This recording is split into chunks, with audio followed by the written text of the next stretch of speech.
Hello, welcome to Gardener's World. I often think that the gardening year is a bit like a journey up a mountain. And in spring, you're taking on the lower slopes and you're busy and you're preparing and you're making progress. But now, this is the summit. This is what we do all our gardening for. So it's important not just to be endlessly busy, doing jobs, trying to master the garden, but for once, just stop, take it in, and enjoy it.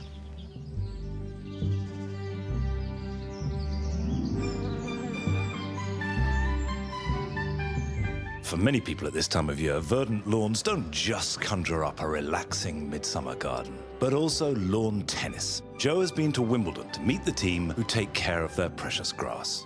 Every single day, every single court, the guys will be walking over every square inch just to make sure that everything's pristine and perfect for day one. Carol is in Cornwall, meeting a couple who grow a large collection of honeysuckles from all over the world, including our own beautifully fragrant native varieties.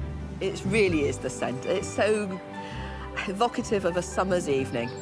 And as well as sitting back and relishing my garden, I will be doing a few jobs, including taking some softwood cuttings to make new plants for free.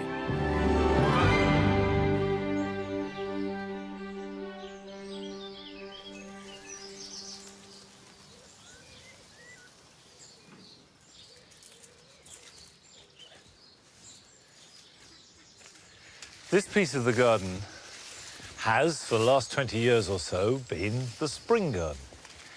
And now we're in summer, it's completely done its stuff. It's spent. But I've taken the hedge out that lined right along its length. It's like taking the wall off a room. So now it can't be ignored. I've got to see it. So, as well as being a spring garden, I want this to become a summer garden, sharing the same shady woodland conditions.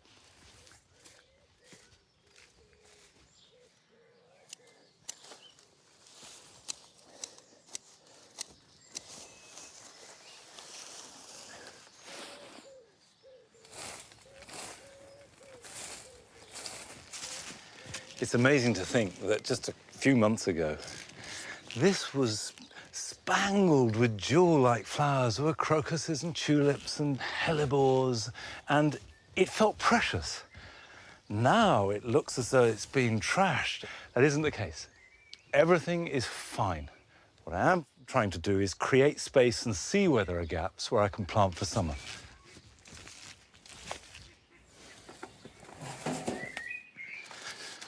I'm going to start with a shrub. This is hydrangea, Hydrangea arborescens discolor sterilis. And it will cope with dappled shade. And if I let it grow, there'll be a mass of small flowers. If I prune it harder, we'll get fewer but bigger flowers. And depending on how it looks, I can make that decision later. One of the features of this bit of the garden is that it's full of rubbish. Presumably over the centuries, it's fairly near the house, people have just chucked the rubbish out and it's accumulated. So when you plant anything, you often dig up bits of pottery and all the broken bits and pieces that were just hurled out the back door. And there's a piece of pot, glazed on one side and not on the other. It's probably a mixing bowl from the kitchen with a glazed interior. Now, hydrangeas like a free draining soil, but if your soil is very heavy or very light, leaf mould is ideal or a bit of garden compost added to it. What I'm going to do is, before I firm it in, I'm going to give it a really good soak. And because the soil will be a bit loose, it'll absorb it better. And then when the water's drained down, I'll come back and firm the soil around it.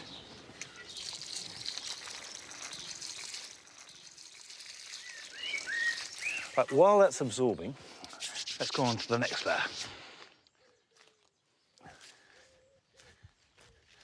I'm adding an anemone.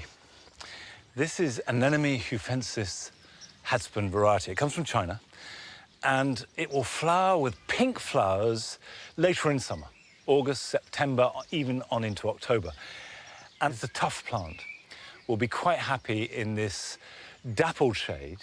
And I would say that when you're planting an area like this, it's probably better to find a plant you really like and buy half a dozen of it and spread it through the area, rather than just dotting ones and twos of 10 different types of plant. And I want it to work its way down along the path.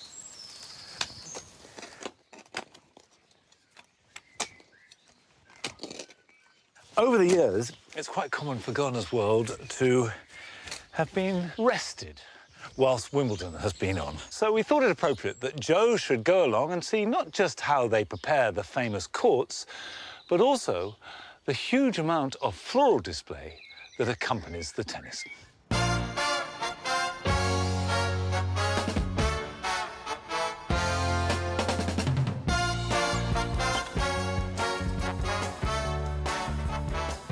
It was a year ago on this very court that history was made when Andy Murray finally lifted the men's Wimbledon trophy and Britain gained another sporting hero. In the UK alone, 17 million viewers tuned into that match, and very shortly the eyes of the world will once again descend on these famous grounds. But it's not just the tennis players who'll be feeling the pressure. The gardening team have to time the floral displays to perfection. The All England Lawn Tennis Club is keen to promote the idea that the Wimbledon tournament is like tennis in an English garden. The man whose job it is to turn that idea into reality is head gardener Martin Faulkner. Hello, Martin. Nice to meet you. Nice to see a hands-on head gardener. Yeah, I like to get my hands dirty now and then. Yeah, I can see. But your role is different from most head gardeners' jobs, really, because it's all about the exhibit, isn't it? It's about trying to get it ready for the day. Yeah, that's right. We aim for them 2 weeks of the year when the tournament starts. So we're geared up to be ready for that day. So the pressure's really on, though. Pressure's on, but you know we have to do that with bringing in lots of colour, trees, containers, thousands of perennials and bedding plants that come in, just to give a big impact on the site for the public coming in to not just see the tennis, but I think they also come to see the flowering. And there's a strong colour theme here. Well, you're wearing it, aren't you? Purple and green. Purple and green, yeah. Green's easy enough. Green's easy, it's the purple, but you know, with salvias and campanias, but always looking for something that little bit different year on year, and we learn from things that do and don't work. And have you got a whole team of gardeners that work with you? Yeah, I've got a crew of 8 other guys. They work hard and keep this place looking good. So have you got lots to do? Plenty to do, Joe, so if you want to give us a hand, come on. I'll give you a hand, but as long as I can have a go on centre Oh, court. I don't think that'll be allowed. Just a little rally. We can try. Little knock-up.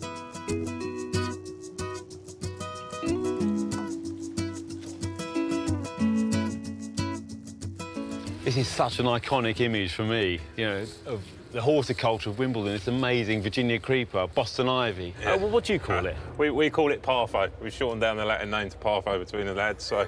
Partho, as in Parthenocissus? Exactly, yeah. Yeah. I bet in the autumn it must go mad colour. It must be absolutely stunning. Stunning bronzes, reds, and just, it's just amazing. It is really good. And then it's clearing the leaves afterwards. I love the red tinges in there already. Yeah. Beautiful, isn't it?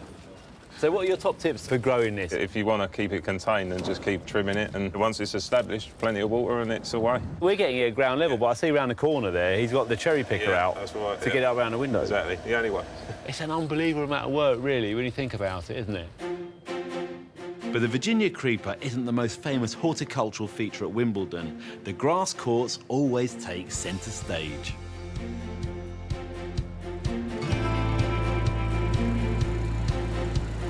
Well, Martin, one thing you're not responsible for are these fantastic courts. Neil, nice to meet you. How you doing? Yeah. This is your domain. Yes. Inside these courts.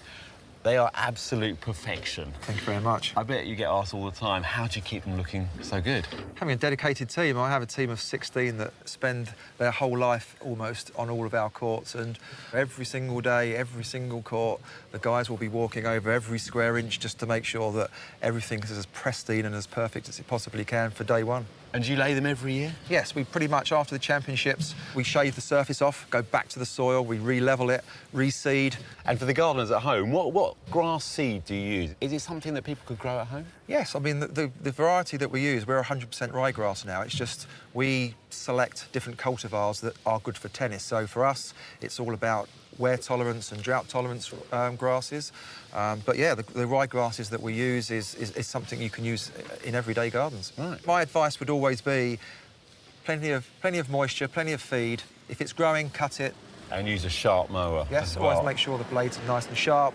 It just means that when you cut the grass, it's not tearing it, it's actually cutting it, so the grass then heals quicker, and it just means that you'll get a stronger plant. And you should get a nice You make green it sound grass. so simple. Well, yeah, Martin, do you ever get involved in the grass itself? The only thing I do with grass is weed it and take it out. When 500,000 tennis fans pour through the gates during the 2 weeks of the championships, Martin and his team will blend into the background. But they'll always be on hand to make sure their floral displays are nothing but perfect. So what about this year then? Andy Murray's going to do it again? Hopefully he'll do the double. Let's wait and see. If he does the double, you've got to take some credit for it. Your floral displays would have inspired him. It might help, you never know. I think it might help Take quite it a in, lot. might chill him out a bit.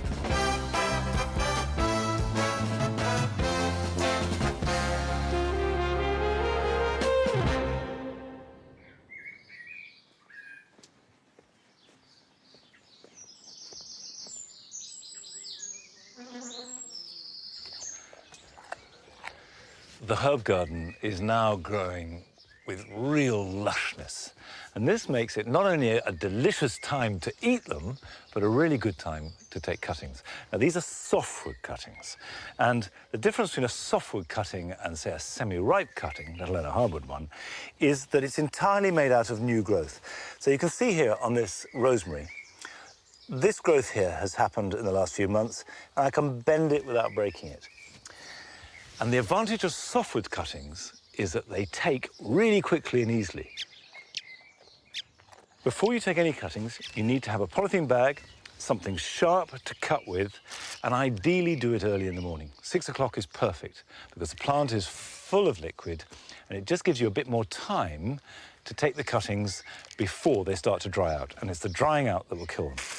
So we're taking just this year's growth there, like that, and immediately put it in the bag, and that will have lots of vigour to put out roots. And if you come over to a plant like this lavender, and it's all herby, but you can do this on any shrub or perennial plant, you can see that is a mass of new growth, and that's perfect cutting material. So,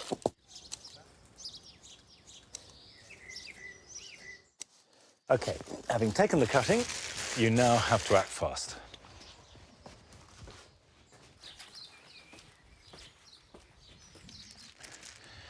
I've prepared everything so I can be quick about this.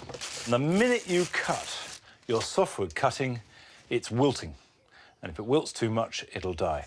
Now, the first thing we need is good drainage. So I've got extra vermiculite to go in what is a seed mix, because we don't need much nutrition at all.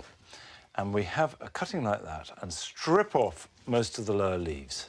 And the reason why we pull the leaves off is because it'll lose less moisture, and also when the roots do grow, there'll be less demands upon them. These are the leaf nodes, and I'm going to cut that back below a node. And then using a pencil and pop that in like that, and there we go. The great secret of cuttings is that they're not difficult. So give them a go. It will need some kind of protection to keep the moisture in. Pop a couple of supports in like that and put a polythene bag over the top. Check it every few days and then just take the top off, shake it out, any excess water, let air in and put it back, because sometimes with some plants they can rot. Now, this works very well if you want to leave it, but if you are at home and you're around and you've got a little mister, just misting it 2 or 3 times a day will do the trick. And I've got a mist propagator, so I'm going to put this, and I put all my soft cuttings onto the bench where the mist will keep it nice and moist.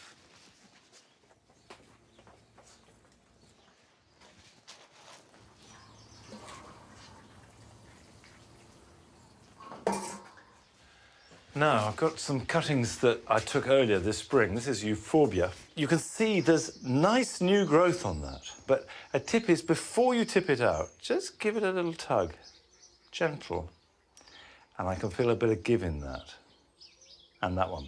Which means that it hasn't developed sufficient roots to get in the soil. So leave that. But this, which says unnamed fuchsia, pull that and there's a lot of resistance. So if I tip these out, we should see plenty of roots, yes. So they're ready to pot on. And in fact, if I break that open, I've got a nice new plant, lots of roots.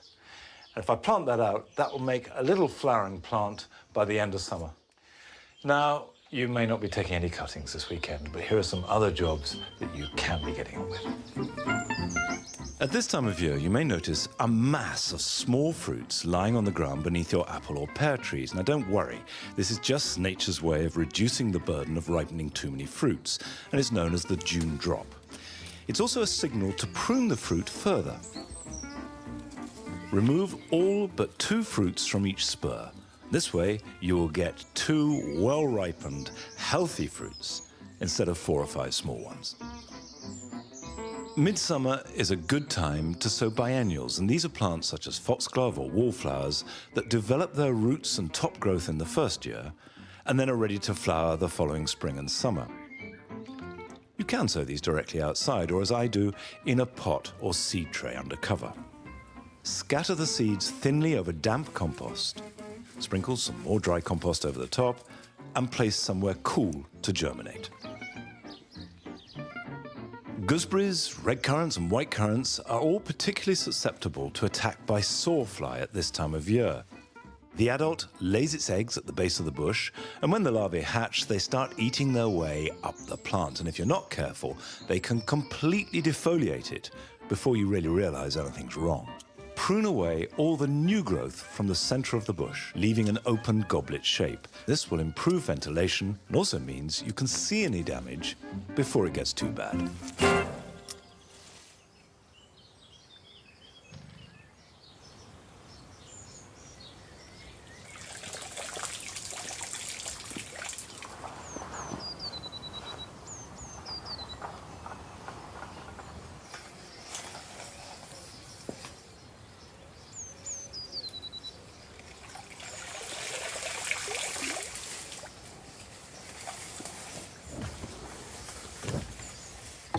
When you're clearing a pond of duckweed or any debris, tip it by the side of the water and leave it for a couple of days, and that gives a chance to all the creepy crawlies to go back into the water. And the pond is looking good. But one of the things that has changed this year quite dramatically is the size of the hostas. They're enormous. And that, of course, is because of the wet winter and spring we've had. Saturated ground, and they just grow. And it shows you the conditions that hostas really like. They're bog plants. So if you grow them in a pot, they're likely to be struggling from the outset. And that's when they get hit by slugs and snails. Slugs and snails will always go for plants that are stressed in some way. And I've had lots of letters about them. So, for example, I have a letter here, Dear Monty, apart from being a softie and not wanting to kill the little blighters, I also have pets and a very little inquisitive little grandson, so I'm loath to put down slug pellets. Can you recommend a deterrent?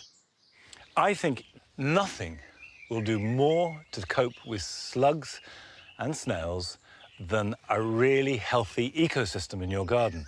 So if you can make a pond, that does a huge amount of good. It attracts frogs and toads. Lots of hedges, shrubs and trees, that attracts blackbirds and thrushes. All these things eat slugs and snails. And healthy plants, growing strongly, tend not to be attacked. They're like damaged plants or young ones. Now, the young ones are where you do want to focus a bit of special attention.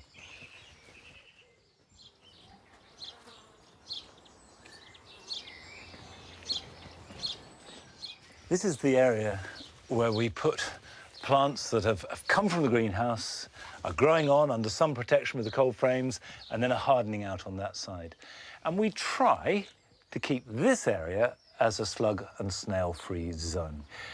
And it's got hard surfaces. We use gravel, which is dry and abrasive, and they don't like that. We put down the occasional beer trap.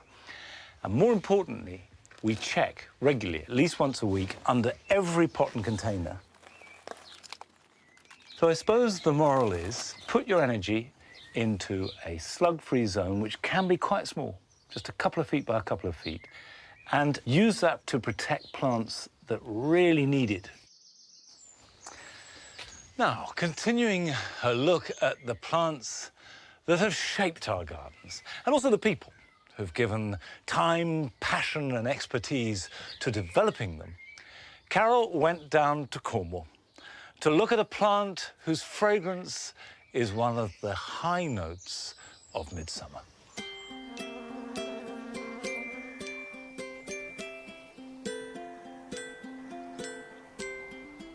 As Titania, the queen of the fairies, says in Midsummer Night's Dream, so doth the woodbine, the sweet honeysuckle, gently entwist. There can be no more evocative scent than that of our native honeysuckle. It's the whole essence of romance and softness. And yet, it's an incredible toughie. In the most inhospitable corners, in hedgerows and gardens, its twisting, twining stems burst out over pavements and pathways to share its wondrous flowers and their exquisite perfume. Liz and Charlie Pridham have spent 30 years bringing together honeysuckles from across the world to create a fascinating collection. Did you initially set out to grow honeysuckles? No, but the one plant, apart from a couple of yew trees and some apple trees that were here, was a honeysuckle. And it was growing. And we were having great deal of difficulty growing anything else. Yeah. So that was what started us with honeysuckles. So it gave you the clue yeah, to what was going to grow. they were going to grow. I mean, were there any particular problems with the soil? With the mining around, we've got tin and copper, but we've also got nickel and cadmium and arsenic. Yeah. And none of these things a lot of plants like very much. So it's great to have a group of plants that you know will cope with just about anything you throw at them. But it's not just their ease of cultivation, is it, that really makes you love them? No, it's the scent. It really is the scent. It's so evocative of a summer's evening.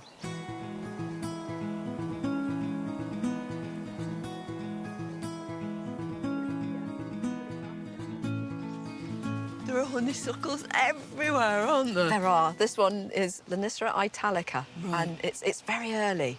It's nearly going over, but it starts in April. As early as that? Yes, Yeah. yes, but it is very scented.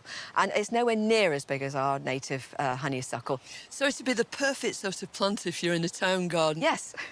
One of the ways you can tell that it's italica is by its leaves. The leaf behind the flower is perfoliate. That means the stem just goes right the way through it. Yes, that's right. Just surrounds it. Surrounds it.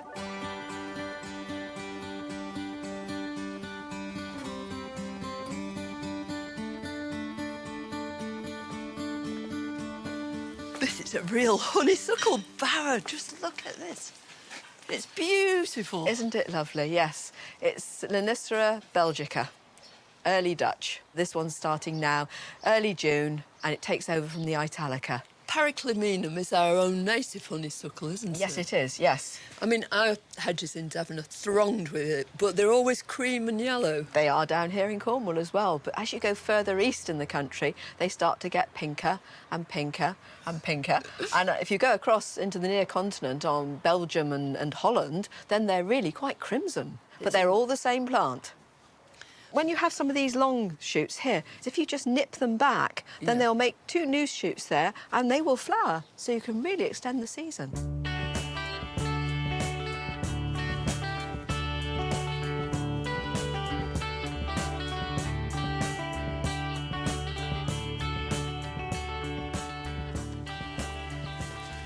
This must have been an old orchard. Yes, it is, yes. This is an old apple tree. Yeah, and a fine host for this beautiful honeysuckle, but this is quite different, isn't it? Yes, this is Lonicera japonica, and it's a really gorgeous, glossy-leafed evergreen. But it's quite rampant, isn't it? Very vigorous, yes. Ideal for covering up unsightly things in your garden. And the scent is glorious. Yeah. It really is. It fills this bit of the garden. It's worth having an old apple tree, isn't it? It is.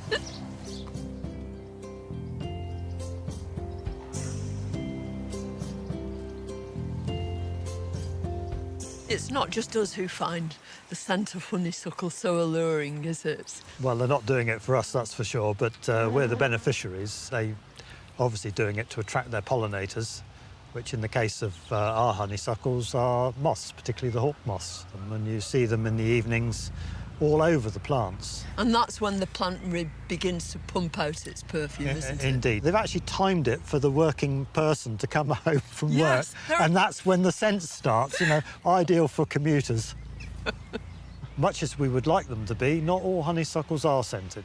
A lot of the North American honeysuckles that have those lovely orange and red flowers that the gardeners love so much, they rely on hummingbirds. The hummingbirds lacking a sense of smell, the plants have over time decided not worth making any perfume, and sadly No. they don't. But people have been trying for years to get that red colour with a scent, and they've not got there yet. But if you come into the garden and you see our native honeysuckle doing its thing, filling the garden with scent, probably isn't a better plant that you could grow in a British garden.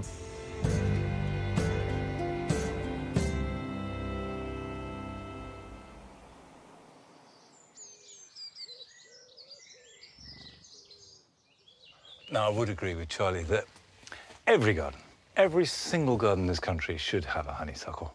This time of year, they are a complete joy. Now, this particular honeysuckle was the one that I cut back earlier this spring. Cut it back to here because it was a complete tangled mass and you couldn't get past it without brushing against it. Where I cut it, there's quite vigorous new growth now. And on this side, where I haven't cut it, you've got the flowers, showing how it flowers on the previous year's growth. So in a year or maybe two's time, it'll be back to luxuriant, easy growth that's vaguely manageable.